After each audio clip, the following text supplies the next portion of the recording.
Vítajte v Karma klube. Dnes sa pozrieme na to, čo vás ešte sabotuje a prečo ešte stále nepíšete. Pretože väčšinou to nie je čas, ktorý nemáme, ani priestor, ktorý nemáme, ale je to strach z kritiky. Všetci máme tak trochu strach, že niekto bude naše dielo kritizovať. Prečo ale? Odkiaľ sa to berie? Vezmeme si napríklad J.K. Rowlingovú, ktorá napísala Harryho Pottera. J.K. Rowlingová začala písať, keď mala 6 rokov. Harry Potter nebol jej prvé dielo. A stavím sa, že keby sme sa pozreli na jej prvotiny, nikto by ich možno nekúpil, alebo nikoho by nebavili. A takisto Milan Kundera, alebo kohokoľvek obdivujete. Ešte k tomu poznám kamošku, ktorá neznáša Milana Kunderu, aj keď ja milujem Milana Kunderu. Pritom nemám rada Harryho Pottera, pretože keď Harry Potter vyšiel, už som bola na to stará. Takže ma to tak nebavilo, pretože to bola rozprávka pre deti. Každopádne J.K. Rowlingová išla do 12 vydavateľstiev a až v 13. jej knihu vydali.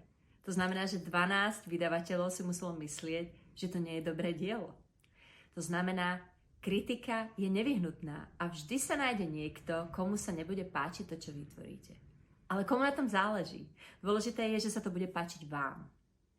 A keď si predstavíte vášho vnútorného umelca, predstavte si, že je to naozaj malé dieťa, ktoré bolo v detstve zanedbané a vy ho teraz musíte poriadne vyživiť.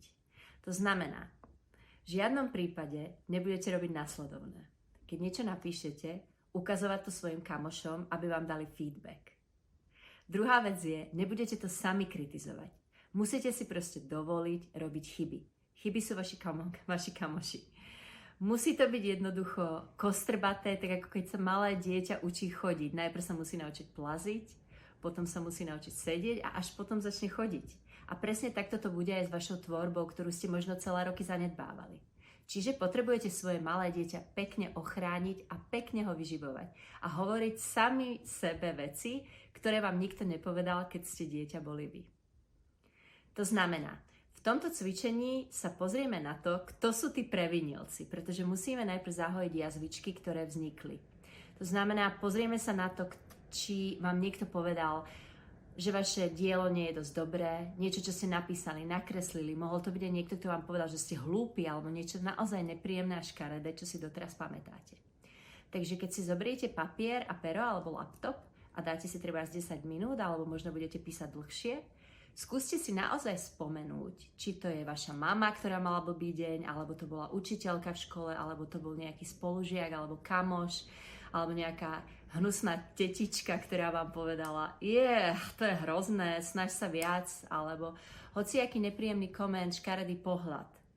Teraz je ten čas, aby ste vyhrabali všetkých týchto previnilcov, spísali si pekne zoznam a každému z nich napísali krátky dopis, kde ochránite svoje vnútorné dieťa. Pretože žiadne dieťa si nezaslúži, aby k nemu takto niekto pristupoval. A môžete sa naozaj na tom vyšantiť. Kľudne tej tete vynadajte, povedzte, čo si o nej naozaj myslíte, pomstite sa.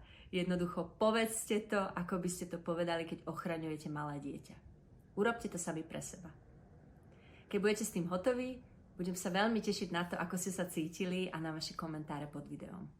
Tak do toho.